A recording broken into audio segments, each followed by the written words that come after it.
Tinapay mula sa langit. A daily morning devotion with CRC Family.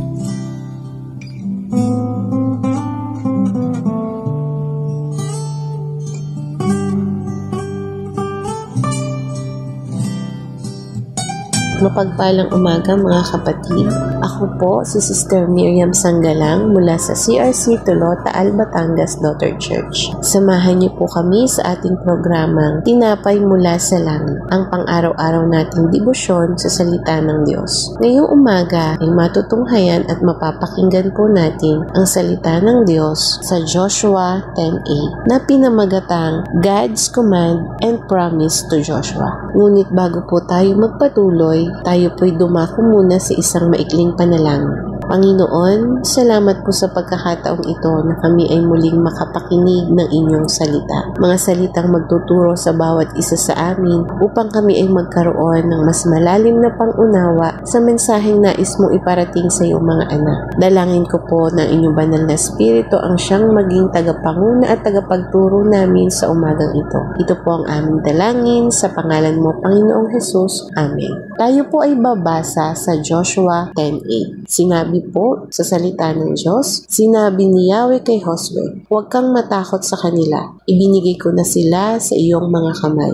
Wala ni isa man sa kanilang makatatalo sa inyo. Atin pong balangkasin ang salita ng Diyos. Una, huwag kang matakot sa kanila. Kung atin pong babasahin ang kabuuan ng Joshua 10 verses 1-8, 5 hari at malalaking hukbo ang kanilang kakalabanin. Kaya naman natural lang kay Joshua ang matakot. Ngunit pinaalalahanan siya ng Diyos na ang laban na kanyang kakaharapin ay hindi lamang kanyang laban, kundi ito ay laban ng Diyos. Pangalawa, sila'y ibinigay ko na sa iyong mga kamay. Pansinin po natin na ang salitang ginamit ng Diyos ay nakaraan. Ibinigay ko na, hindi ibibigay ko. Ibig sabihin, sigurado na ang tagumpay. Hindi pa man nagsisimula ang laban, panalo na. Ikatlo, wala ni isa man sa kanilang makatatalo sa inyo. Hindi lamang isa, kundi 5 hukbo ang kanilang kakalabanin. Kung ang kanilang kakayanan ang titingnan, imposibleng manalo sila sa laban na ito. Ngunit sa Diyos ay posible. Dahil kilala ni Joshua kung sino ang nagsabi sa kanya, nagtiwala siya. Sapagkat kung atin pong babasahin ang patungkol sa mga naging laban nila, sila'y ipinapanalo ng Diyos sa lahat ng kanilang naging laban. Kung kaya naman si Joshua ay patuloy na nagtiwala sa kung ano ang sinasabi ng Diyos. Sapagkat subok na niya kung ano ang sinabi ng Diyos at ipinangako niya, ito'y kanyang tinutupad. Kung atin pong ia-apply ito sa ating buhay, katulad ni Joshua, marami din po tayong laban sa buhay na hinaharap, kagaya ng tukso, problema o hamon sa buhay, na minsan pa nga ito ay sabay-sabay pang dumarating na para bang wala ng pag-asa na malalampasan at maipapanalo mo ang laban. Ngunit sa salita ng Diyos na ating binasa, ang Diyos ang nagbibigay ng tiyak na tagumpay. Huwag tayong matakot sa lahat ng mga laban natin sa buhay, sapagkat kung kasama natin ng Diyos, siya ang tutulong sa atin upang tiyak na mapagtagumpayan ang lahat ng mga laban natin sa buhay. Kailangan lang na buo ang pagtitiwala at pananampalataya natin sa mga pangako ng Diyos kahit hindi pa man natin nakikita ang resulta,